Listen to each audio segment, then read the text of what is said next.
Hey folks, we're back with a new series where I'm venturing out talking to professionals about sex and intimacy and trying to normalize that conversation. Today we're going to talk more specifically about the fourth trimester and postpartum and how we can support not just mamas but the couples in transitioning to their postpartum relationship, becoming parents, and then really working on that intimate and sexual relationship. So today we're interviewing a very special guest. Her name is Katie Hunter.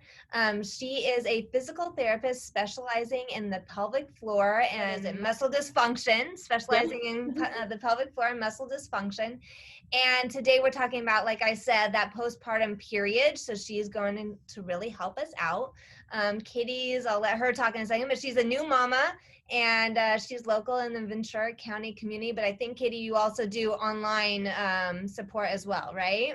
Yes. Okay, yes. Awesome. Well, Katie, we're so excited to have you here. Tell us a little bit more about you and what you do. Yeah, thank you. That was such a great introduction. So I specialize in the pelvic floor muscles and anything really that attaches to the pelvis or somehow works with the pelvis in our daily life. I am 12 weeks postpartum with my first child. Yeah, baby girl. And so this is all fresh information for me. Yeah. And then I have, like you mentioned, a private practice in Thousand Oaks, California. So where I treat all of these things that we're about to discuss and what I have recently gone through. Awesome. Thank you. Okay. So my first question, because I see obviously a lot of clients who are coming to me postpartum and just at any phase in their life, but talking about sex, difficulties they're having with sex. I work on more of the emotional and mental piece, and you're more the physical side of things. But when I talk to them about the pelvic floor, they usually say, what, you mean like Kegels or something? So tell us more, like, what is the pelvic floor and why is it so important when it comes to sexual health? Yes, so the pelvic floor muscles are so much more than just Kegels. Yeah.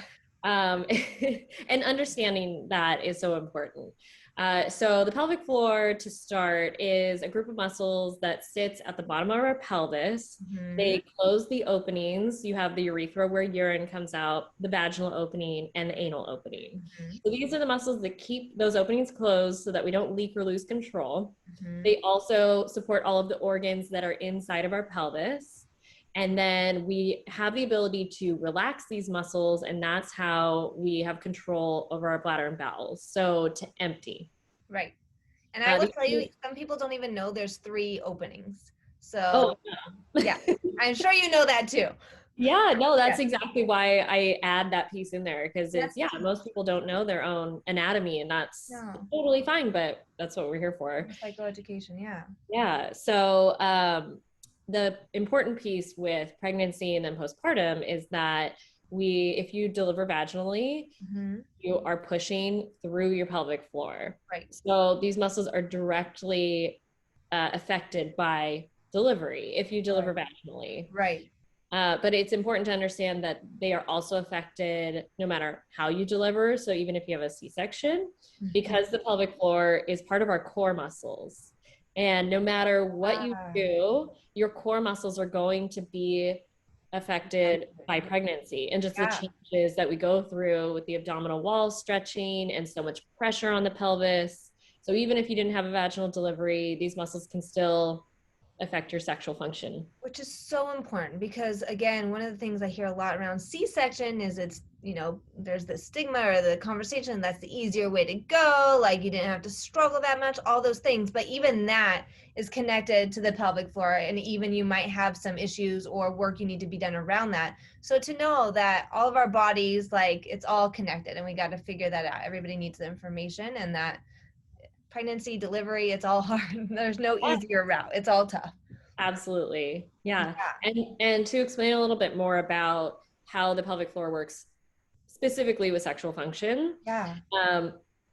So our sensation is through a nerve called the pudendal nerve. Okay. It's the main nerve of the pelvis. So it gives a sensation to most of the skin and like sexual organs within the pelvis, including mm-hmm. the clitoris and the vaginal walls and the pelvic floor. So it also motor function to our pelvic That floor. makes sense. Okay. That's the first piece of it. Mm-hmm. We feel that sensation and pleasure through the pudendal nerve, which then causes our pelvic floor to rhythmically contract, which Mm-hmm. provides more sensation and increases blood flow and provides more friction if there's penetration involved. Okay. And then with climax and orgasm, the pelvic floor contracts like the strongest, biggest contraction it can during orgasm. Mm. So there's kind of two parts physically that are important for a healthy sex life, Yeah. and is sensation through the pudendal nerve and then motor function through the pelvic floor. Interesting. Okay. So tell me, for moms, for dads, for new parents, what can they do to prepare to get knowledge around the pelvic floor? What can they do before having this baby? And everything changes, and we'll talk about the relationship emotional piece, but physically, what should they know prior to even getting pregnant potentially, but especially post delivery, 4th trimester postpartum? Yeah. Okay, so prior to pregnancy and prior to delivery, I think it is important to address any possible issues that someone may already have. So, Okay. if they already have pain during sex or difficulty achieving orgasm or difficulty, connecting with their partners, Mm-hmm. that should be addressed well in advance. Yeah. I've seen many people who have pelvic pain and painful sex and are told by medical professionals, just have a baby. That may fix your problem. Oh, Yeah. wow. Yeah. It's Wow. pretty crazy. Yeah. And I think there's multiple reasons they say that. It could be hormonal, it could be pelvic floor related. They think that by pushing a baby out, it's just going to stretch those muscles and suddenly make so much more space for penetration to be pain Oh, free. interesting. Yeah. And I would say that is a complete myth. I have seen people have pain before and still have pain after, or have worse pain after. I Yeah. have seen people with no pain before and pain after. So I would say pregnancy and delivery is not going to fix any pain conditions that you have, or prevent any pain conditions from developing. Right. And just like I'll tell, clients who are thinking about having kids aren't going to fix any problems in your relationship. Same Exactly. kind of thing. Yeah, Maybe they'll bring you together as a family, but maybe they'll make things worse. So you just never know. Every case is unique. totally. Yeah, exactly. Yeah. And in terms of things that you can do at home, I really, really encourage every person before, during their pregnancy and after, to see a pelvic floor PT to make sure that any exercises you read about online are the appropriate exercise for you, Got because it. Kegels are not for everyone. Yeah. But once you've seen that person and you've gotten that advice on what is right for you, Right. then consider doing those exercises regularly. Mhm. Maybe looking into something called perineal massage, because the perineum is a big part of. That's something we were looking up prior. Yes. Yeah, we were Yes. doing some of that, which I don't know if we were doing it correctly, but we watched a couple videos. And I would say that was, and just, I mean, full disclosure, that was something that was very painful for me. That part of it, it was even at parts more painful than the childbirth itself, and it was. Mhm. Anyways, I'm sure we weren't doing it correctly, so hence the importance of someone who No, knows what they're talking about. Yeah. and I will fully admit that I also found perineal massage to be very uncomfortable Yeah. before I had my daughter. Yeah. And part of it was that I didn't have, because I'm the PT, I didn't have somebody else there to help teach my husband Right. how to do it. Right. So I was trying to guide him through it, and it was just Yeah. really tough for both of us. Mhm. But even if perineal massage doesn't work for you, learning about your pelvic floor, understanding how it works, where it is, what it does, Right. and what it does during labor and delivery, I think helps maybe more than perineal massage, honestly. Yeah. Just knowing how to control the muscles is so important. Yeah. So important. Okay, this is a side question here, but are doctors, like if you're going into your gyno or OB/GYN and you're pregnant, are they referring to you? Like if they're noticing, or if you do disclose that there's been some pain in the past or you're worried about in the future, are they referring to you? And what's the best way for couples to advocate for that, or to, I mean, now they'll have your information. I forgot to mention, I'm going to drop all of Katie's information below, guys. Thank you. But what's the best way to advocate for that? I think that is just such a great point. Yeah. So it depends on the doctor. Okay. Not every doctor is familiar with pelvic floor PT, or they have the same kind of understanding that the majority of the population has, which is that it's just Kegels. So they may only refer, or they may only bring it up if a person mentions leaking, Okay. or feeling symptoms of a prolapse, Okay. because that is typically how those things are treated, is through Kegels. So if they think all we do is Kegels, those are the only things they'll refer for. Right. Okay. But I have worked with wonderful doctors and providers who do understand the pelvic floor and will refer for pain. There's pelvic pain, joint pains like the SI joints or the pubic joint, lower back pain. But my recommendation, I've already said this, but I'll reiterate, is for every pregnant person to have at least one appointment with a PT. Okay. Okay. Because even if you don't have symptoms, we can still teach so much about how to control the pelvic floor. So I do a lot of guidance and counseling on preparing for labor and delivery. Right. And what to do after in recovery. Okay. Okay. Yeah. So that's my recommendation. And again, I think this topic around the pelvic floor, around sexuality, around anything that has to do with that, like we're so alone in it, right? I know, like during my pregnancy, there was so much pain, and I just thought that must be normal, right? I can barely walk. My hips feel like they're on fire. That must be normal. I might as well. And I didn't even bring up to my doctor, to be honest. I just didn't. I just thought it was all within the range. And I know with even my own clients, they don't feel good about their sex life. There might be pain, there may not, but there's not connection often, but they just think, well, that's what they say. Like after 5, 10, 20 years of marriage, it's not going to be good. Ugh. And that's not true. But it's not true. No. And I will say in most states, should I say most? In many states, you can see a PT without a prescription or a referral. Oh, okay. Good to know. Including California. So you can call up your PT and say, I want to schedule, regardless of what your provider has recommended or said. Good information. Yeah. But if you are in a state where you do need a referral, you can absolutely bring up whether you have symptoms or not. Just say to your doctor, I want to see a pelvic floor PT. Okay. And if they say no, I would really push why. Why can you not write this for me? Because there is no harm in them writing a prescription. So okay. Good to know.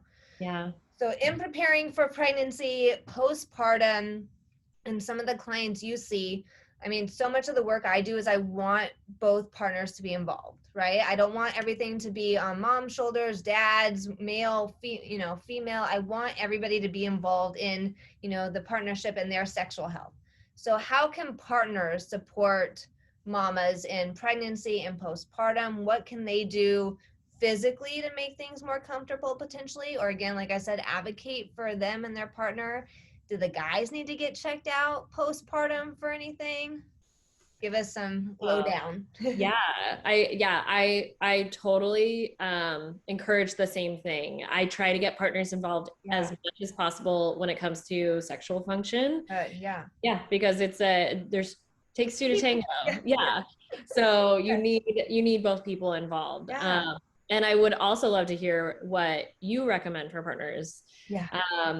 But physically, what you can do during pregnancy is, I think that's why perineal massage is so great, because it teaches the partner about the anatomy, and it makes them kind of look at the pelvic anatomy and the vagina in kind of a different way. And maybe it is a little bit clinical, but I don't think that's a bad thing, because when it comes to recovery, they need to understand that their partner's body just went through a huge thing. Right.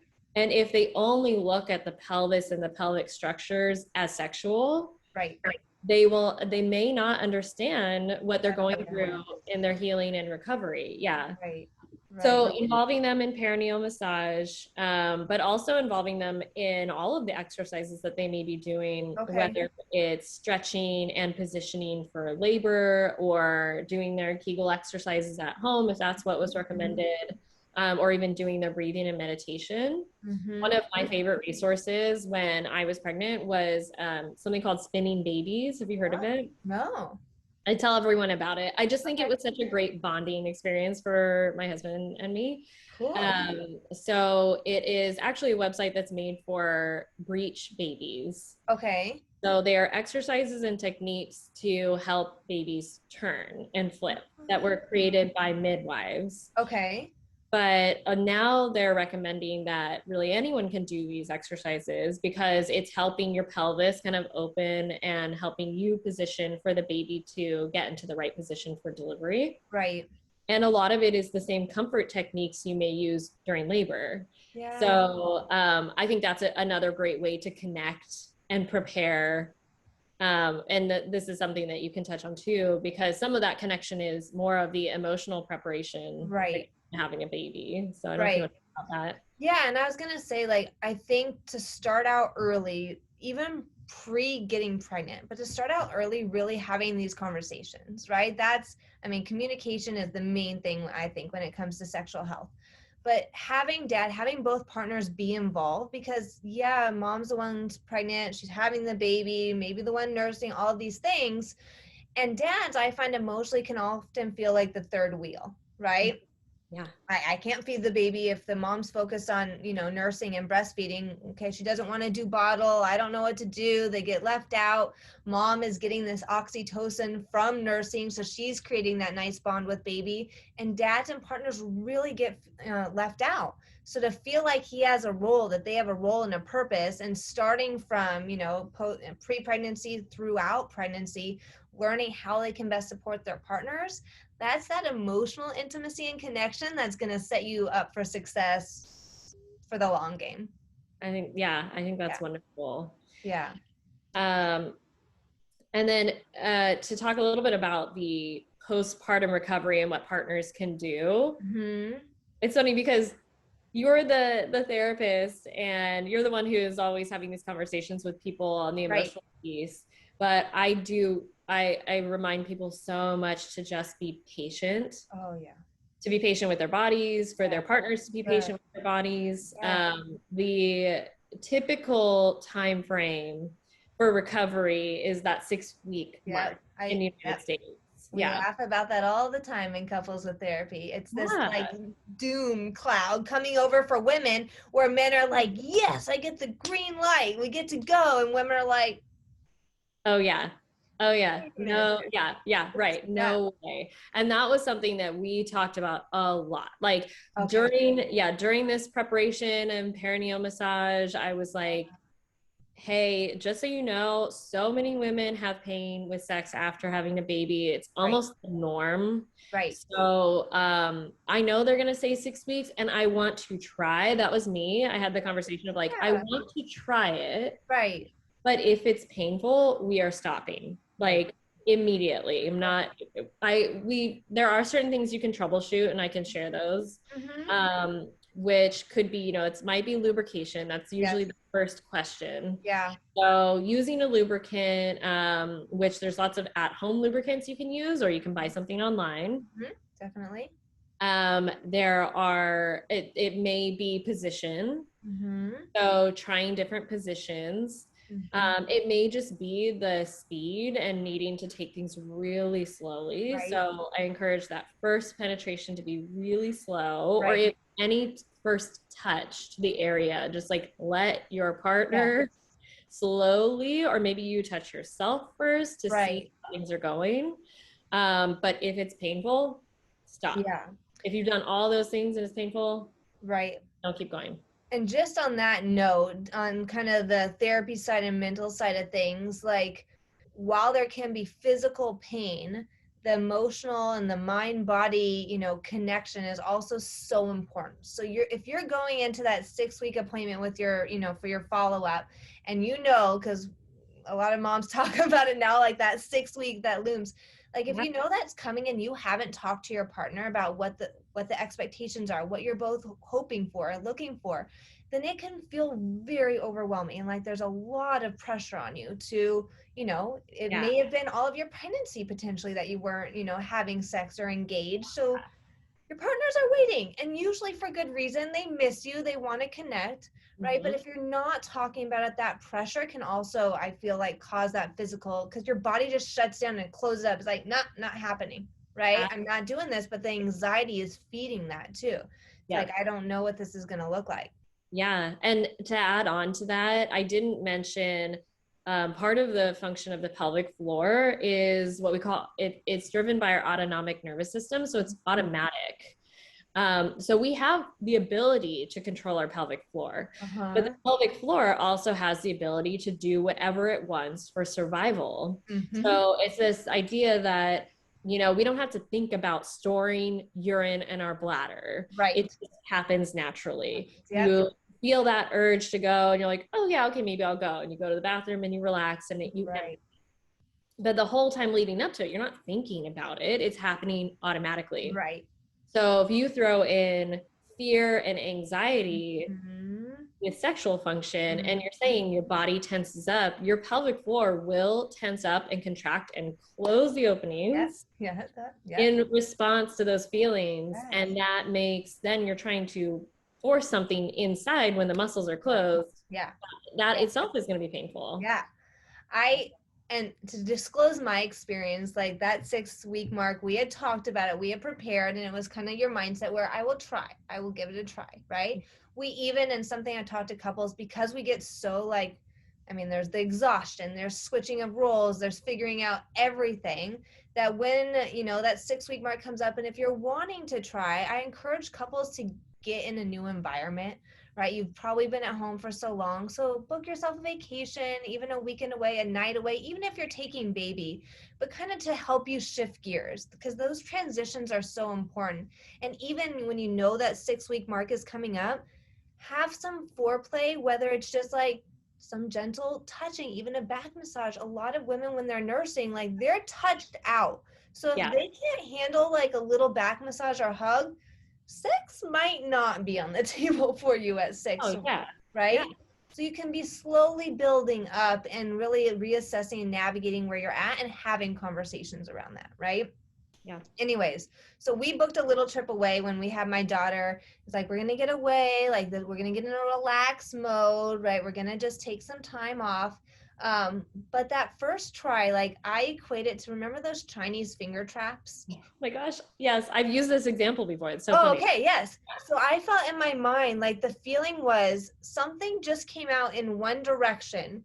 It doesn't feel right that something is now going the opposite direction anymore. Like that shift, like one way. It's a one-way street. And to make it the other way, it just didn't feel right that first time. And it was painful. Interesting. It was. Yeah. Yeah. And it felt like I hope you don't get sucked in. Like I'm not sure what's gonna happen.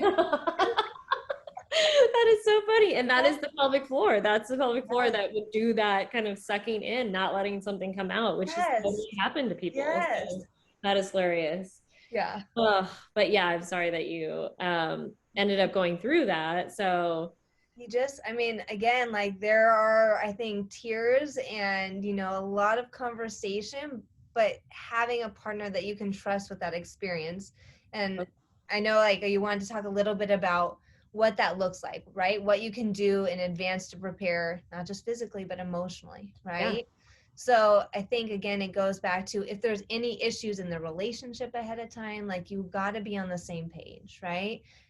First and foremost, I'd like couples to define, like, what does sex mean to you, right? Mm-hmm. What does it mean? What's the value of sex in the relationship?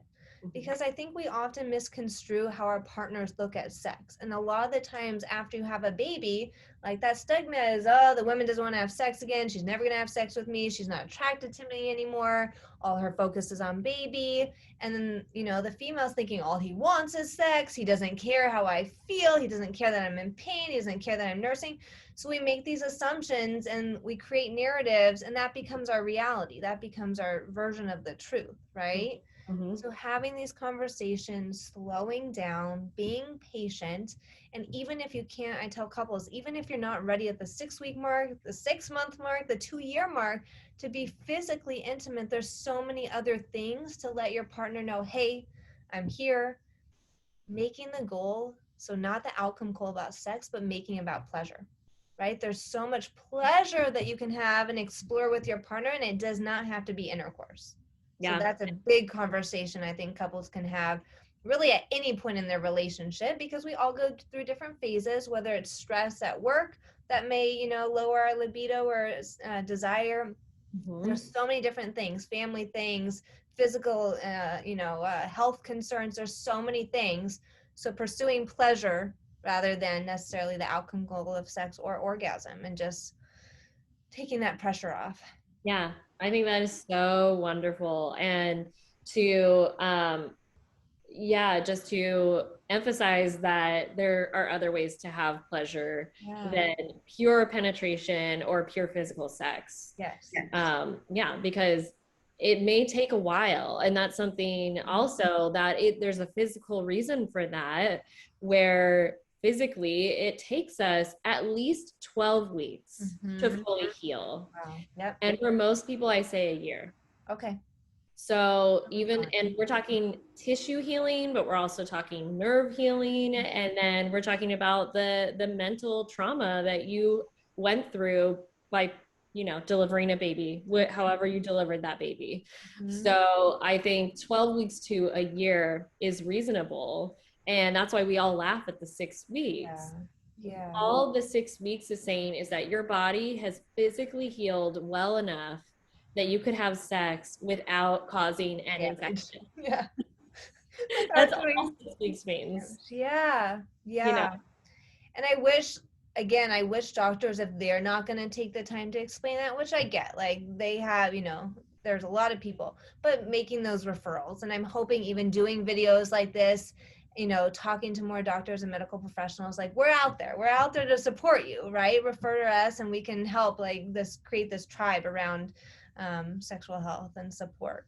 yes, Yeah. yes. And the good news is that the American College of OB/GYN in the United States Uh-huh. actually put out an opinion piece a couple of years ago Okay. saying that they do recommend more postpartum care Good. than just the one appointment that you might have with your doctor, Oh, maybe two if you're lucky. right. But that the medical doctors who are overseeing your survival, Right. they will only provide that one appointment because that's all they have time for. Yeah. And that's their scope, is to make Right. sure that you're healthy and that you're going to survive. For sure. And beyond that, with function, that's what other providers like us are Right. for. And we want couples to thrive, not just survive. We can thrive. I Yeah. even know, like in terms of postpartum depression and mood disorders, for me, and I was kind of gauging and testing them with my own experience, there was very little discussion about postpartum depression. They said, do you have it? And it's like, I don't think so. And they're like, well, go look at the charts on the back of the bathroom door and see if anything fits. Like, Oh, oh, okay, that's what we're doing here. right. But they didn't give me any of the assessments that I would hope they, that I hope they give. They did not. And maybe again, because I didn't show for it, but I know so many moms are afraid of that shame of postpartum depression, of pain, of not being ready for their husbands, all these things that they don't say anything, right? It's not a Right. safe place. So normalizing that conversation, Yeah. having medical doctors, refer or just discuss a little more to give more information on normalizing some of those timelines too. Absolutely. And I have a question for you. Yeah. So my understanding is that postpartum depression and anxiety peak between weeks 6 and 8 postpartum because of the hormonal changes. That's my understanding, that the woman is going through. So for you, that being that also the same time that they're attempting sex for the first time, Right. how much of those conditions do you think contributes to their ability to connect with their partners and to have sex? Right. So in terms of the timeline of postpartum depression and just what I've seen when working with my clients, yes, it might peak during that time, but it can happen at any time, like even the first year and a half, right? So Yeah. and different moods, just different shifts. Like I've had mamas who were fine like the first 6 months and then some hormonal changes. Everyone is so like unique and their bodies are individual, right? So just being mindful of that. But yes, like during that time, if you are struggling with postpartum depression or anxiety and then the looming date of the 6 weeks, no, like that is so much pressure. Again, having this information ahead of time, talking and communicating with your partner about what that can look like, and then discussing other plans, right? Having a plan B, knowing like, hey, if I'm not in that mode, can we be okay? And what else can we do to connect intimately, to connect even and bring pleasure, right? What else might feel good? What else can we be involved in? I also have couples use what I call like rating their desire. So on a scale of 1 to 10, because it's hard. Like it's hard for guys after you've been pregnant for however long, having a baby, don't know when the next time is. They're waiting. They want to connect with you, and often a physical connection is what they're looking for. There's nothing wrong with that, right? But it becomes so heavy when, you're not feeling good as a woman and you are recovering. It's like, how can you be so selfish, right? How can that be all that you're focused on? And that's why defining sex is important, because for men, that is the connection. That is a lot of the intimacy. Not to say they don't need the emotional intimacy. And that is something, that I think we don't talk about a lot too, is men also need that emotional intimacy. But sorry, with all that being said, it's hard to be rejected. It's hard to like make a move, try to even massage, even if you're starting out soft. I know for me, it's like nursing. My daughter was attached to me. Like I didn't wear a shirt some days because she was literally like full on clinger, right? So it's like my husband like touching, like trying to cuddle in bed just to be sweet. I knew he wasn't even trying to initiate. It's like, don't like your toes can't cross like the middle section. No footsie, like no, I was so touched out and like so sensitive to extra touch, right? Yeah. But again, like to be rejected like that over and over, it's discouraging. And if you're not communicating about it, it can create resentment and a lot of loneliness for the partner. So the levels of desire, rating your desire. So I have partners, if you're a 10, it means I'm ripping my clothes off, I'm ready to go, let's get at it, right? If I'm a 0 or a 1, it's like probably not happening anytime in the near future. And then you fill in the numbers. Maybe a 5 is like, I'll entertain the idea, right? And you fill in the numbers. But that way your partner can come to you and say, hey, like, what's your number today? Where are you at? Right? And if it's like, I'm at a 3, like maybe with a back massage, maybe if you take the baby for a little bit and I can go take a bath, maybe my number can go higher, right?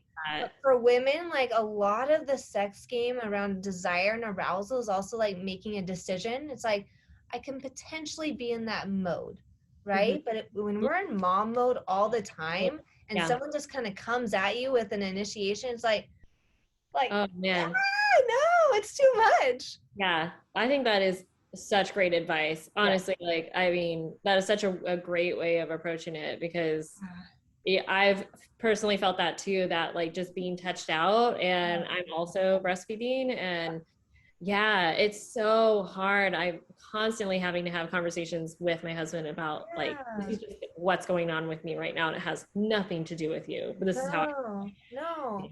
And two, it's just they want to be seen. They want to know that you still desire them and want them eventually, even if it's not in that moment. So if it's a 2, it's like, it's a 2 tonight. You don't have to make the excuse about the headache or the touchdowns. It's a 2, not feeling like you have to explain and come up with all these reasonings. But I love you and I see you, and it's on my mind. I'm going to do my best to connect with you when I can create that space. And that as women, we are making the intention around that, right? And if it's not sex and it's not intercourse, maybe it's something else. Maybe it's just that dedicated alone time, right? It can be so many different things around pleasure, but it does not have to be intercourse. Yeah. Oh, I think that's so great. Yeah. Any other questions for me? So this is really something that comes up a lot, and I actually think that you have touched on a lot of this topic, but still taking it maybe a step further. Where I usually get with patients that I treat is we've overcome the physical reasons for why they're having pain. Right. So, and there's so many reasons for that. And just to name a few, postpartum, you have scar tissue. If you had any tearing vaginally or even a C-section, your C-section scar could be causing you pain and not and preventing any touch in that area. Right. It could be the pelvic floor muscles themselves involuntarily contracting, spasming, or being what's called hypertonic, where they're just kind of tight at rest. Right. It could be hormonal. Because estrogen drops dramatically after having a baby. So suddenly you don't have that hormone there to create lubricant, to create that desire and arousal for you. Sure. So those are a few things, physical reasons for why sex might be painful. Right. And we treat those things. They're like, yeah, it's not painful anymore. But because it was painful, they have the hardest time transitioning then into making sex pleasurable. Yes. So it's like, yeah, I mean, I can tolerate penetration or I can tolerate touch in the area, but it's not pleasurable for me. And do you have any advice for people on how to make it pleasurable? But even though you've already talked so much about it. And so on my end, what I see when that happens is when it's been painful, then usually there's a disconnect emotionally too, right? Because we feel shame or we feel pressure. We're not like, there's so much going on, there's so much change that we kind of shut down and we keep it in. So we're not talking to our partner, or we're afraid that they're not going to understand. Right? So it's not just the physical pain, there's some emotional pain and trauma being done too. So both partners kind of pull away from each other. And this is where we create kind of like that roommate syndrome too, so early on. I mean, the studies show that 2/3 of couples like with children 0 to 3 significantly struggle in their relationship, like significantly. That's a lot, right? 2/3 of couples. And it's because like we want to be good. Like we all have the best intentions, but again, it's so overwhelming and we're so afraid of disappointing or not showing up or, you know, whatever's going on with us that we pull away and we don't talk about it. So in overcoming the physical pain, the next step is that you have to overcome the emotional pain and trauma that's been done and reconnecting emotionally, right? So starting out slow, being very intentional about that time together, right? And also being realistic.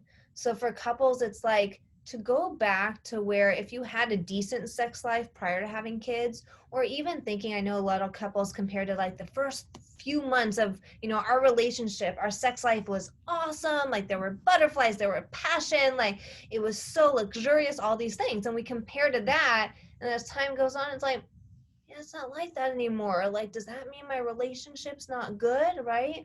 And it's just that there's different phases in life, and there's different levels of intimacy, there's different levels of sexual health, there's different ways of connecting. They can all be amazing phases, right? But we just have to be realistic where we're at. So for instance, to have pleasure after you've had some pain, especially postpartum, like don't try to be having sex at night right after you put baby to bed, right? You're exhausted, right? To find pleasure in that and to like literally rally, probably not going to go well, right? Really delight in the afternoon delight, like trying to find other times, like, okay, baby's nap time, great time, right? Be in charge of that quickie, right? Sometimes those quickies can really just reconnect with your partner. I'm here, like we don't have time for gourmet sex right now. We may not have time for gourmet sex for a while, but I'm here for the quickie. We can do that. It's a quick, like, I see you, I'm here, I've got you, right? We have to kind of readjust our expectations of ourselves. Does that make sense? Totally. And it sounds like you are not against the sex date. So like date, sex scheduling, right? Because I've heard people have really negative associations with scheduling sex, like it makes it a bad thing. Yes. So think about this. You're scheduling with intention. So think about this. You're planning a trip to the Bahamas, right? Do you schedule that in advance? Yes. Right? Do you book your plane tickets? Yes. Do you go and find cute bathing suits and cute outfits, you know, get a new iPhone to take cute pictures, get new filters? What do you plan for your vacations? Yes, right? Does it make the vacation any less pleasurable because you've planned for it in advance? No, right? It doesn't make it less pleasurable. I mean, yeah, spontaneity is fun once in a while, but you plan for it, you get excited, like that anticipation. It's the Totally. same thing with scheduling sex, right? You're doing it with intention. You can get excited.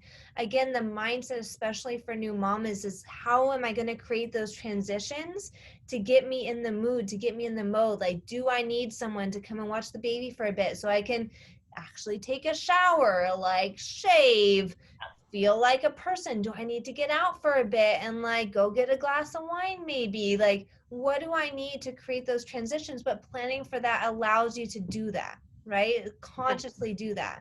Totally. So scheduling is important and necessary, and hopefully we'll build that into anticipation, make it even better. You look forward to it.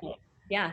The one thing I'll say with that, one more thing, is that sometimes, again, like someone brought up even to me the other day, that creates so much pressure, because then if you don't have sex in that moment, it doesn't happen, then you've failed, right?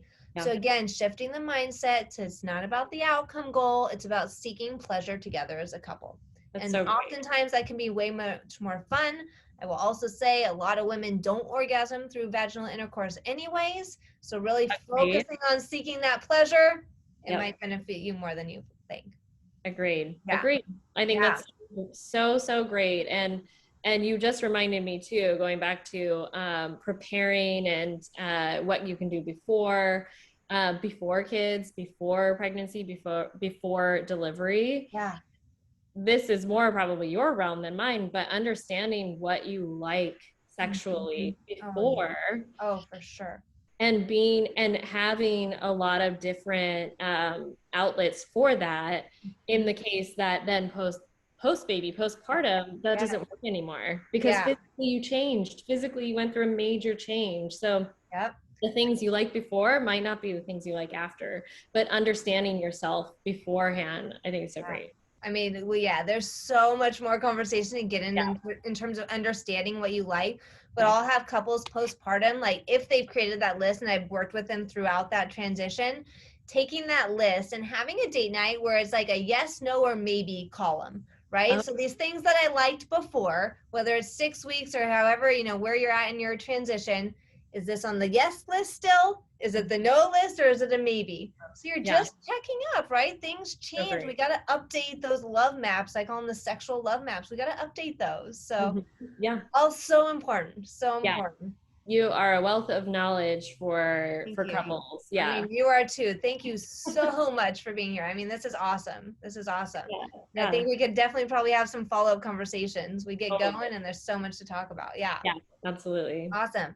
Okay, everybody, I'm going to link everything below, all of Katie's information. We talked about some lubrication stuff I think would be cool to link. Comment below if there's anything else, and Katie and I will try to help you out. And again, Katie, thank you so much for being here. Thank you. Thanks for having me and having this conversation. I think it's so important for people. Awesome. Thank you.